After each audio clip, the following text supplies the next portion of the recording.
طريقة مقلوبة الدجاج بأسهل طريقة. قطعنا الدجاجة نصين بهاي الطريقة. نضيف ملعقتين طعام سمنة ونبطل الدجاج حتى معدلة. دجاج طعام كلكم قرنفل حبات من البصل.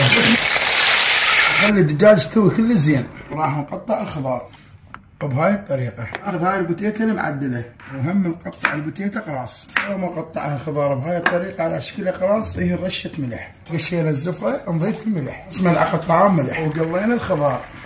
تو عندنا الدجاج وراح ناخذه على الفرن شويه نحمصه. ملعقه سمنه ونضيف ملعقتين معجون.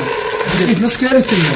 السوب كلش كافي بس يغطي التمن. وعندنا التمن وحمصنا الدجاج والطماطم ما نقليهن نخليهن بشعب الجيره. ونضيف الخضار اللي قليناه ونضيف الدجاج. التمن نخليه بهاي الطريقه هيك. خليناه على الطباخ ونخليه 10 دقائق. بس شوفوا لي الجمالي الدجاج شلون مستوي. والله الطعم